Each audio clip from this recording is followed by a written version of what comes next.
Good afternoon everyone. Day-9 of digital marketing मा यहाँहरुलाई स्वागत छ.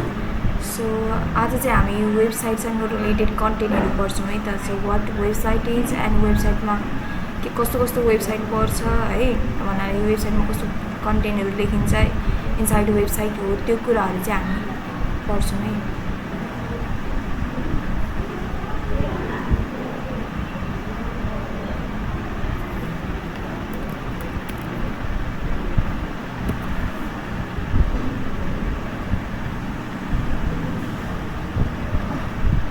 एकैछिनै म स्लाइड शेयर गरिदिन्छु है आजको लागि.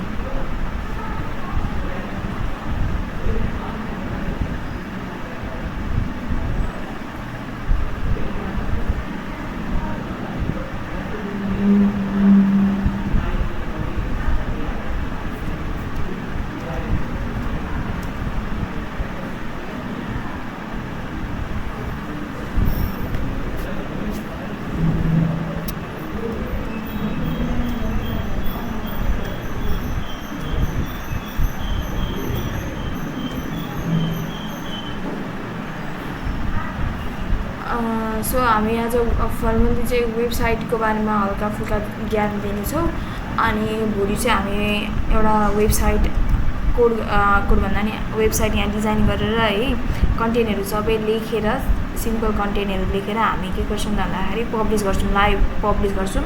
सो हजुरहरुले पनि मसँगसँगै गर्नुहुन्छ भन्ने आशा छ. सो आज चाहिँ फर्स्टमा वेबसाइट के हुन्छ, कस्तो हुन्छ, कसरी के गर्ने भन्ने कुरा हामी सिक्छौं है. सो वेबसाइट सिम्पल भाषामा भन्नुपर्दा एउटा कलेक्सन अफ वेब पेजेस हो है जसमा चाहिँ हामी इन्फर्मेसनहरु अथवा कुनै ब्रान्डको प्रमोसनको लागि वा भन्नुस् प्रोडक्ट वा सर्भिस चाहिँ बेच्नको लागि हामीले बनाउने गर्छौं. So it may be personal, professional or commercial. अब why we create a website, हामी किन वेबसाइट बनाउँछौँ भन्दाखेरि एउटा पर्सनल ब्रान्डिङको लागि आफ्नो एचिभमेन्टहरु it's like a personal portfolio. हाम्रो एज अ रिज्युमे जस्तै गरेर हाम्रो कन्टेन्टहरु जस्तै के स्किल्स छ, के एचिभमेन्ट गर्यौं, कहाँ काम गरिरहेको छौं आदि इत्यादि हामीले त्यसमा इन्क्लुड गरेको हुन्छौं. अर्को प्रोफेसनल प्रेजेन्स भन्ने छ.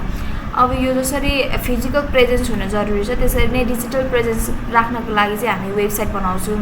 सो वेबसाइट किन डिजिटल प्रेजेन्स गर्नको लागि त सोशल मिडिया जस्तै फेसबुक, टिकटकहरुमा पनि हुन्छ त भन्नुहुन्छ होला है. सो वेबसाइट वाइ वेबसाइट भन्दा चाहिँ इभन दो तपाईको सोशल मिडिया प्रेजेन्स चाहिँ हुन त त्यो पनि अनलाइन प्रेजेन्स चाहिँ हो है, डिजिटल प्लेटफर्म युज गरिराख्नु भएको. सो त्यो भनेको चाहिँ we are like युजर क्या, हामी युजर हो. सो युजर हामीले चाहिँ उहाँहरुको सर्भिस चाहिँ युज गरिरहेका छौं क्या. इट्स जस्ट लाइक भाडामा बसे जस्तो हो क्या. बस्न पाइरहेका हुन्छौं. सबै घरपेटीले चाहिँ सर्भिस चलाउनुहुन्छ, उहाँहरूले एक्सेस दिए अनुसारको हामीले चलाइरहेका हुन्छौं. तर कति बेला हामीलाई त्यो घरबाट निस्केर जा भन्नुहुन्छ हामीलाई थाहा हुँदैन नि त है. सो अब जो आफ्नो घरमा बस्नुहुन्छ वा भाडामा बस्नु भएको छ उहाँहरूले अलिकति यो कुरा मजाले बुझ्नुहुन्छ जस्तो लाग्छ. छैन भने पनि you can imagine yourself. So आफ्नो घर छैन भने कति बेला हुन्छ अब कुन कन्डिसनमा हुन्छ फुत्त निस्केर जा भनिदिनु भने त हामीले अब त्यहाँ बस्न बाध्य छैन भन्नाले हामीलाई त निस्किनु पर्ने हुन्छ है, बाध्यता आउँछ.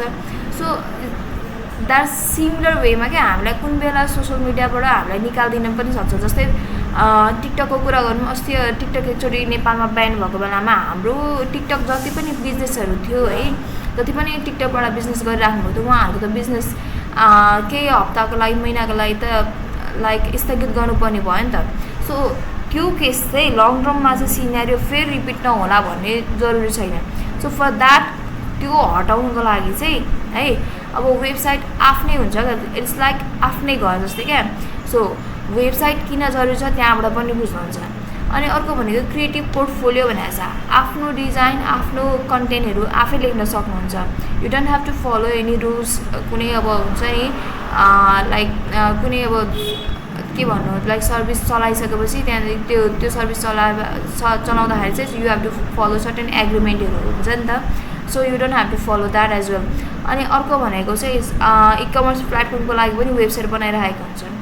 सो आफ्नो प्रोडक्ट वा सर्भिसहरु चाहिँ बेच्नु छ भने चाहिँ हामी के गरिरहेको हुन्छौँ ई-कमर्स वेबसाइटहरू बनाइरहेको छ। फर इक्जाम्पलको लागि दराज है, दराज तपाईँले सामान किन्नु पनि भएको होला, कसैले बेच्नु पनि भएको होला दराजमा।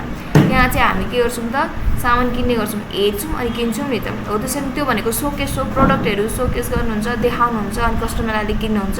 त्यसरी नै आफ्नो ई-कमर्स वेबसाइट तपाईँले आफै बनाउन सक्नुहुन्छ।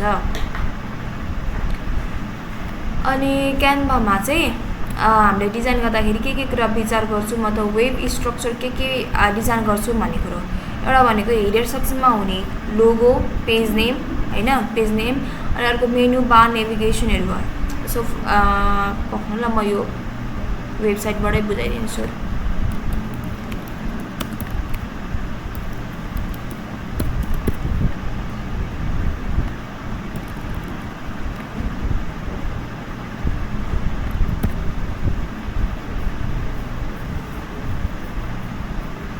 सो फर इक्जाम्पलको लागि यो वेबसाइट हाम्रो डिजिटल पाठशालाको वेबसाइटबाट म हल्का बुझाइदिन्छु ल।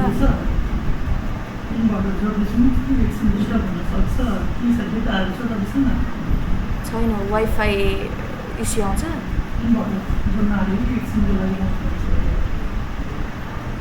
10-15 मिनट पछि गर्दा हुँदैन?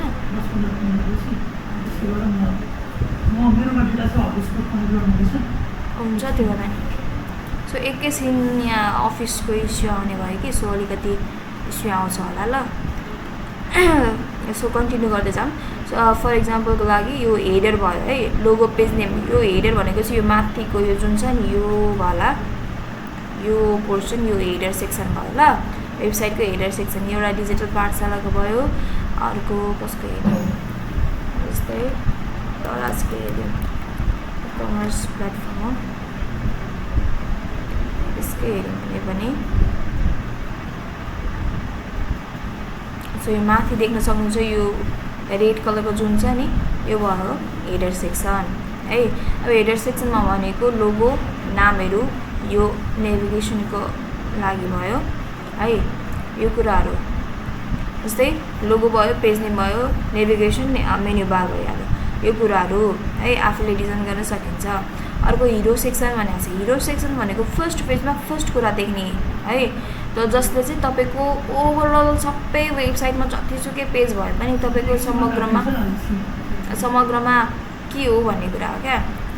एकैछिन यो म बुझाइहाल्छु, त्यसपछि एकछिन डिस्टर्बेन्स आउँछ ल।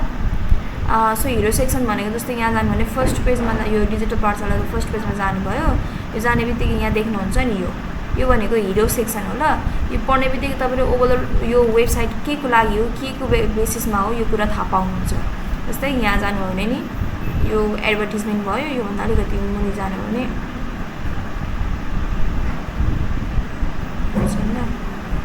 सो यो भनेको फ्ल्यास सेलको भयो। यो चाहिँ ई-कमर्स भएको कारणले गर्दा त्यति धेरै छैन, सो प्रोडक्ट नै लिस्टिङ छ। सो हिरो सेक्सन भनेको फर्स्ट कुरा जे देख्नुहुन्छ है त्यही नै हो, त्यसरी नै बुझौँ ल। अनि अर्को भनेको यसमा वर्डहरू लेखेको हुन्छ, जस्तै एक्सप्लोर बुक नाउ भनेर त्यस्तो लेखेको हुन्छ, केही न केही त्यहाँ लेखेको हुन्छ। यहाँ जस्तै हाम्रो इनरोल भनेर लेखेको छ है। अर्को भनेको इन्ट्रोडक्सन सेसन है, जसमा चाहिँ तपाईँले आफ्नो बिजनेसको बारेमा अलिक विस्तृत रूपमा लेख्नु भएको हुन्छ। अर्थात् त्यो टेक्स्टको फर्ममा हुन्छ, इमेजको फर्ममा हुनसक्छ, अथवा भिडियोकै फर्ममा हुनसक्छ है, अलिक मुनि लेखिएको हुन्छ ल। अनि अर्को हेरौँ न, अर्को ग्यालरी भनेको छ, सर्भिस पोर्टफोलियो भनेको छ। यो भनेको के हो भन्दाखेरि ग्यालरी भनेको त बुझ्नुहुन्छ होला, जहाँनिर चाहिँ तपाईँको वेबसाइट केसँग रिलेटेड हो त्योसँग रिलेटेड फोटोजहरू हालिएको हुन्छ। सर्भिस भनेको के काम गर्ने है, अथवा तपाईँको बिजनेसले के सर्भिस दिन्छ त्यसको बारेमा त्यो कुराहरू लेखेको हुन्छ हैन। अनि अर्को टेस्टिमोनियल टेस्टिमोनियल र रिभ्यू भनेको चाहिँ जस्तै तपाईँको सर्भिस चलाएपछि है त्यो चलाउने ग्राहकहरूले तपाईँको लागि दिनुभएको राय सुझावहरू भनौँ न, टेस्टिमोनिजहरू भयो। अनि कल टु एक्सन भनेको चाहिँ अस्ति पनि हामीले डिजाइन गर्दाखेरि भन्यौँ, त्यस्तो वर्डहरू हो जसले चाहिँ हामीलाई लाइक कुनै बायरलाई चाहिँ सजिलो हुन्छ क्या। जस्तै के भनौँ, कुनै बायरलाई चाहिँ केही कुरा हाम्रो सर्भिस प्रोडक्टहरू किन्न चाहिँ प्रोत्साहन गर्नलाई चाहिँ युज हुने वर्डहरू हो है। अनि बिचबिचमा कन्टेन्ट लेखेर हामी के गरिरहेको हुन्छ contact me, schedule me, by now भनेर लेखिरहेको हुन्छ ल। एउटा भएन यस्तै अर्को यो भयो, यो भनेको फोटोज अफ आवर स्टुडेन्ट भनेको छ, यो ग्यालरी भयो, यो पार्टनरसिप अर्गनाइजेसनको लागि भयो। जस्तै यहाँनिर ब्लगहरू लेखेको छ है, अन्य छ ब्लगहरू, स्पेसली यो टेस्टिमोनियल भयो, टेस्टिमोनियल्स भयो है, यो टेस्टिमोनियल्सहरू हाम्रो कोर्सहरू पढिसकेपछि उहाँहरूले टेस्टिमोनियल्स लेखेर यहाँनिर पब्लिसाइज भइरहेछ। सो सक्सेस स्टोरिज भयो, यहाँनिर यो भयो। अनि यहाँनिर मुनि के छ त फुटर छ है, फुटरमा के हुन्छ भन्ने कुरा है। अब एकछिन यो अलिक डिटेलमा हेर्नुला। अर्को यो हेर्नुहोस् ल, यो फुटरमा हुने कुरा यहाँ छ। त्योभन्दा अगाडि कन्ट्याक्ट सेक्सनमा भनेर जाउँ। यो कन्ट्याक्ट सेक्सनमा चाहिँ तपाईँलाई तपाईँको बिजनेसलाई चाहिँ कन्ट्याक्ट कसरी गर्नुहोस्, तपाईँको सामु अथवा तपाईँसँग रिलेटेड भएर काम कसरी गर्ने भन्दाखेरि एउटा कन्ट्याक्ट इन्फर्मेसन दिनुपर्ने हुन्छ। आइदर त्यो सोसियल मिडिया लिङ्क हुन्छ अथवा फिजिकल लोकेसन हुन्छ, फोन नम्बर हुनसक्छ, मेल हुनसक्छ, त्यो भयो। अनि अर्को भनेको चाहिँ तपाईँको फिजिकल लोकेसन छ भने कहाँनिर बस्नुहुन्छ गुगल म्याप पनि इन्क्लुड गर्ने है। अनि अर्को भनेको फुटरमा हामी के राखिरहेको हुन्छौँ कपिराइटको इन्फोहरू है। कपिराइट अब लाइक तपाईँले कपिराइट भनेर चाहिँ इन्फर्मेसन यति के लेखेको हुन्छ क्या, त्यो कुराहरू राख्न सक्नुहुन्छ। अनि जस्तै सोसियल मिडियाको लिङ्कहरू राख्न सक्नुहुन्छ, ब्रान्डिङको लोगोहरू राख्न सक्नुहुन्छ। हेर्नुहोस् है त फुटरमा अब हेर्नुहोस्, जस्तै यो डिजिटल पाठशालाको लोगो भयो, प्यान नम्बर युज भएको छ फोन नम्बरको लागि, यो वेबसाइटको लिङ्क भयो, यो लोकेसन भयो। सो एकैछिन हाम्रो अवरुद्ध हुन्छ। सो